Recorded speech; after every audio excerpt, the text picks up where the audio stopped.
Hi everybody, and thank you for watching another episode of Gaffer Gear. Well, today's not a gear review.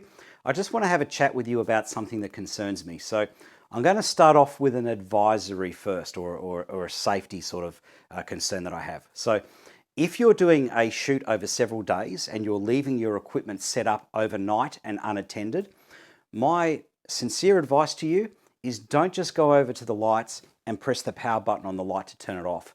I would advise turning the power off, going to the lights. Now, if I'm doing a studio job, something that was drummed into me when I was younger is not only do you turn off the power distribution, but you also disconnect the three-phase from the wall outlet. And after this advisory, I'll give you a few examples of where that practice has really saved my bacon. All right, so what has got me concerned all of a sudden and doing this video? Well, for the first time ever in my career, which spans 25 years, I have had two lights from two different manufacturers do something that has never ever happened to me before. Both lights, unattended and without any human intervention, turned themselves on. So I'm just going to let that sink in. They didn't turn themselves off, they turned themselves on. So one of them turned itself on at about 6:20 in the morning. So I was having breakfast outside in the living room, and at the side of my eye, I saw the gap underneath my door light up like it was the middle of the day. So I came in here to investigate, and one of the lights was running, and according to the controller, it was running at 100% brightness. Now, my first thought was, maybe I forgot to turn it off last night because I was shooting Gaffer Gear and I was pretty tired, and sometimes I do stupid stuff when I'm really tired. But the controller said it was running at 100%, and I got about 10 hours sleep. So if it was running at 100% for 10 hours, the controller and the light would be warm when you touch them. Now, both were absolutely stone cold. So I know for 100% certainty that that light just turned itself on, and I saw it turn on out of the side of my eye. Now, I don't know why it turned on. Maybe it got a power surge. Maybe there was a power dip. Maybe it received some radio command and thought that it was a command from the phone app to turn on. I don't know why, but the simple fact of the matter is I didn't tell it to turn on, and it turned itself on. Now, if that doesn't worry you, something even scarier happened 2 weeks earlier in the workshop here. I had a light that turned itself on and it was crashed. So I came home and my wife said, "Can you turn that light off in the workshop? It's really irritating." So I came in here and there was a light running at what looked to me to be 100% brightness. Now, when I came over to the back of the light, the push button was in the off position. The user interface was not running, and I'm pretty certain that the cooling system was also not running. But the light was outputting what looked to me like 100% brightness. Now, this is what concerns me. You can have, for whatever reason, a light turn on unattended, but not have its safety systems or its cooling system turn on. Now, that could result in damage to your lighting investment, but it could also result in a fire.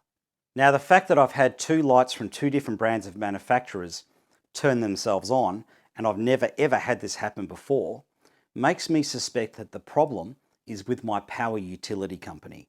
Maybe there's some power dips, or maybe there's some power surges coming into the workshop. But whatever the reason, the lights did turn themselves on unattended, and that's something to be concerned about. So if you're going to have your lights unattended, turn the power off is my advice. Okay, so why do manufacturers have lights that have a standby mode where if you press the button, the computer system is still running in the background? So I've asked several manufacturers this, and here are the reasons that they've given. It allows the light to be turned on and off via remote control or via your phone app. Second reason, it allows the cooling system to keep running after you've turned the light off. Okay, so that's important. That prolongs your investment. Number 3, it allows the light to be firmware updated in the background.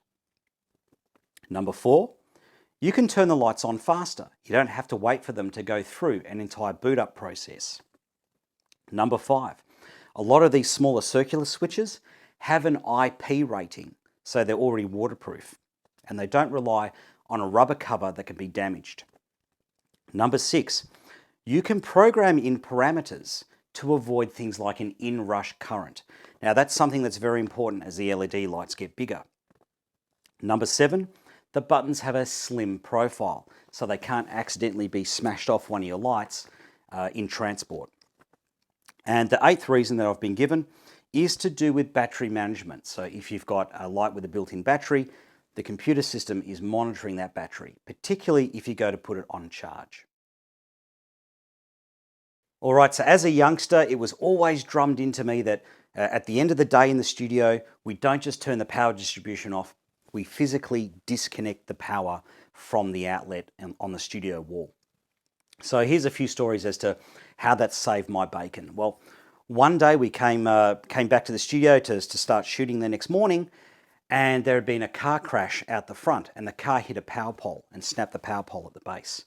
Now the high voltage cables, the really high voltage ones at the top, must have come in contact with the standard voltage cables below, because everything that was plugged into a power outlet in the studio, regardless of if the switch on the wall was in the on or off position, was completely fried. We had monitors that were fried, battery chargers were fried. We had a jimmy jib that was fried. But all of my lighting equipment was okay because I had it physically disconnected.